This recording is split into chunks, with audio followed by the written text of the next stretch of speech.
மீண்டும் இன்றைய முக்கிய செய்திகள். புதுச்சேரி கடலோர காவல்படை போலீசார் குற்ற செயல்கள் நடக்காமல் இருக்க கடலோர பகுதிகளில் தீவிர சோதனை.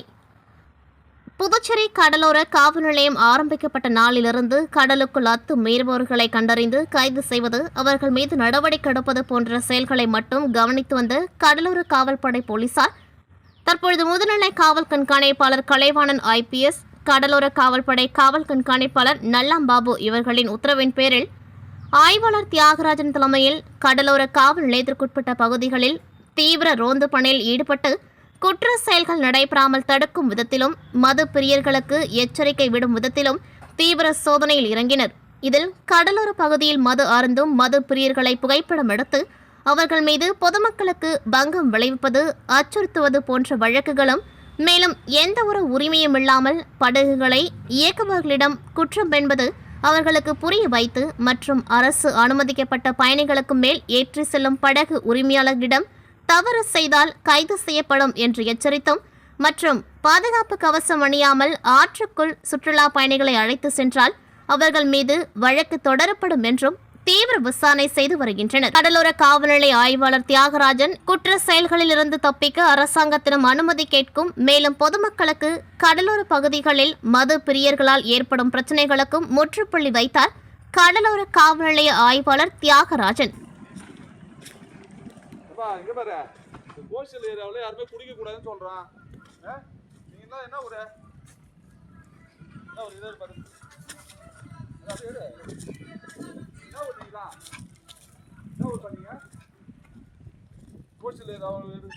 குடிக்கூட தெரியாதா? தெரியல சார், நமக்கு என்ன ஊத்தீங்க? சென்னை. Okay okay okay. குடிக்கூடாது. ஓகே சார், நீங்க சொல்றீங்க அதெல்லாம் கிளம்பலாம் சார். Okay okay. இதே மாதிரி பண்ணுங்க. அவ்வளவுதான் சார். உங்களுக்கு யாரு குடிக்கலாம் சொன்னது உங்களுக்கு? சார் ஏன் சார் இப்படி பண்றீங்க? ஓகே. ஒண்ணு இல்ல சார். கிளம்பு. பாப்பலாம். ஏற்படுவா. Okay okay okay. இயற்கை வேளாண் விஞ்ஞானி நம்மாழ்வார் அவர்களின் 12ஆம் ஆண்டு நினைவேந்தல் நிகழ்ச்சி மதகடிப்பட்டு கடைவீதியில் இயற்கை விவசாயிகளின் சங்கத்தின் சார்பில் அவரது திரு உருவப்படத்திற்கு அஞ்சலி செலுத்தினர். நிகழ்ச்சியில் ஒருங்கிணைப்பு குழு பொதுச் செயலாளர் ரவி, பொருளாளர் ஜெயராமன், துணைத் தலைவர் பாஸ்கர், துணை செயலாளர் ஆதிமூலம், செயலாளர்கள் முத்துராமன், விஜயன், லக்ஷ்மணன், திருமால், பாலு, கார்த்திக், குமார், கந்தவேல், புதுச்சேரி இயற்கை விவசாயிகள் மற்றும் நுகர்வோர் ஒருங்கிணைப்பு குழு தலைவர் சுப்பிரமணி, செயலாளர் தங்கவேல் ஆகியோர் கலந்து கொண்டு இயற்கை வேளாண் விஞ்ஞானி நம்மாழ்வார் படத்திற்கு அஞ்சலி செலுத்தினர்.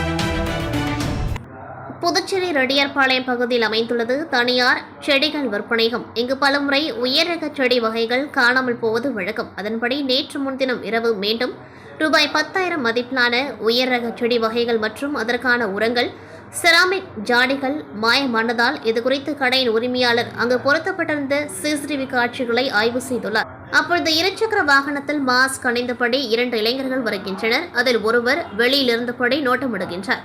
மற்றொருவர் கடையின் இரும்பு கதவின் மீது ஏறி உள்ளே சென்று அவருக்கு தேவையான செடிகளை தனது செல்போனில் டார்ச் லைட்டை ஆன் செய்து நிதானமாக தேர்வு செய்து திருடி செல்வது பதிவாகியிருந்தது. இதுகுறித்து கடையின் உரிமையாளர் காவல் நிலையத்தில் புகார் ஏதும் அளிக்காத நிலையில் தற்பொழுது இந்த CCTV காட்சிகள் இணையத்தில் வெளியாகி வைரலாகி வருகிறது.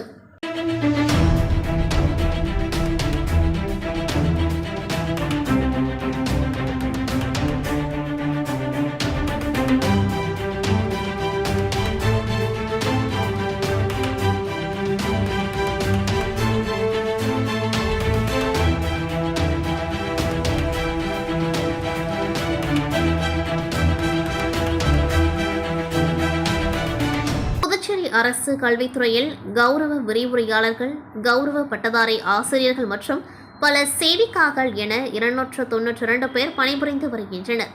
இவர்கள் பணி நிரந்தரம், சம வேலைக்கு சம ஊதியம் என்ற கோரிக்கைகளை முன்வைத்து கடந்த ஒரு வாரமாக தொடர் போராட்டங்களில் ஈடுபட்டு வருகின்றனர்.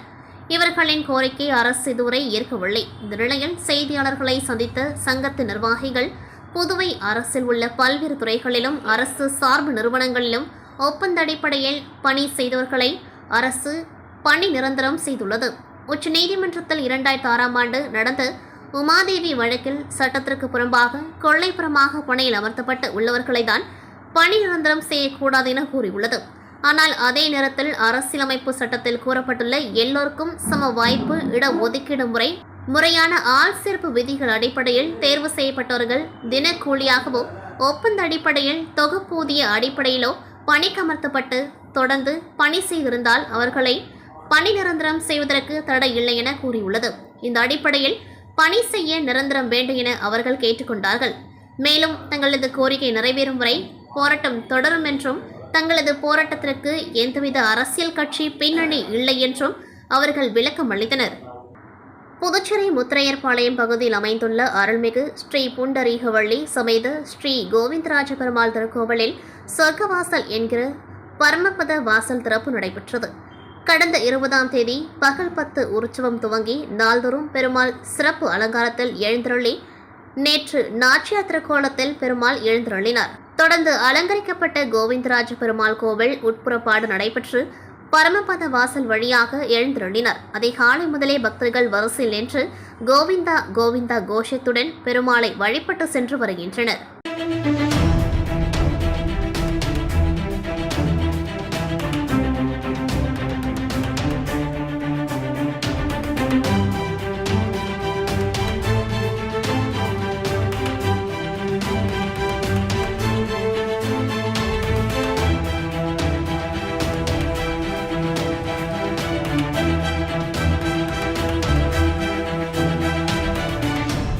தமிழக அரசை பின்பற்றி ஒப்பந்த அடிப்படையில் பணிபுரிந்த செவிலியர்களை மத்திய மாநில அரசுகள் மீண்டும் பணி வழங்க கோரி செவிலியர்கள் ஆர்ப்பாட்டம்.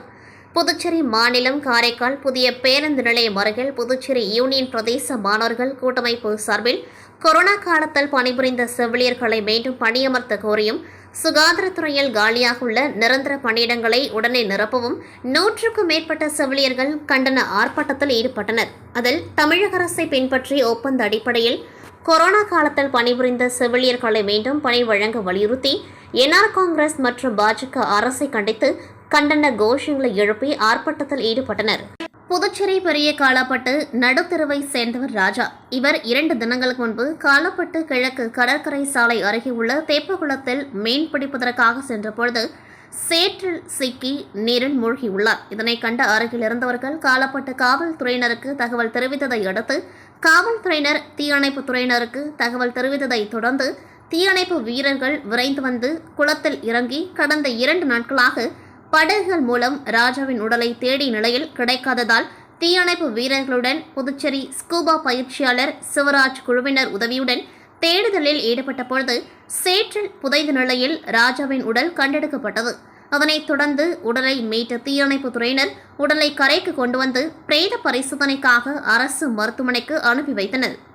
2 நாட்கள் தேடுதலுக்கு பிறகு வாலிபர் ராஜா பிணமாக மீட்கப்பட்ட சம்பவம் அப்பகுதியில் சோகத்தை ஏற்படுத்தியுள்ளது.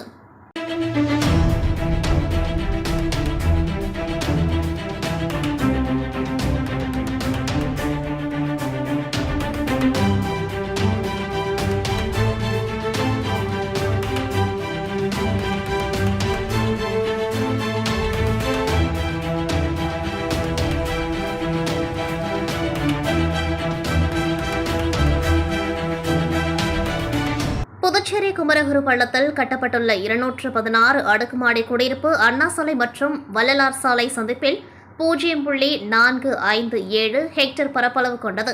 இந்த இடம் குடிசை மாற்று வாரியத்திற்கு சொந்தமானது. இங்கு குடிசை மாற்று வாரியத்தால் கட்டப்பட்ட 7 அடுக்குமாடி குடியிருப்புகளில் இருந்து 224 வீடுகள் பழுதடைந்து காணப்பட்டதால் பாதுகாப்பு கருதி புதுச்சேரி தொழில்நுட்ப பல்கலைக்கழகம் அறிவுறுத்தலின்படி சிதிலமடைந்திருந்த குடியிருப்புகள் இடிக்கப்பட்டது.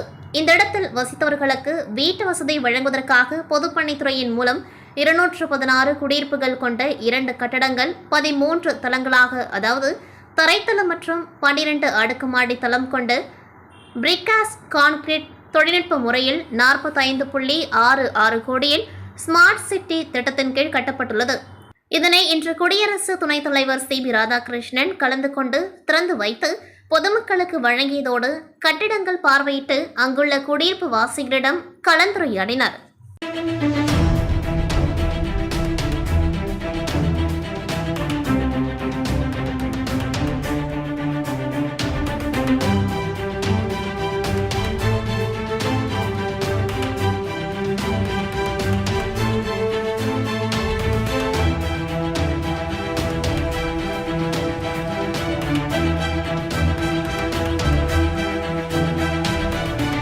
இத்துடன் செய்திகள் நிறைவடைகின்றது. நன்றி, வணக்கம்.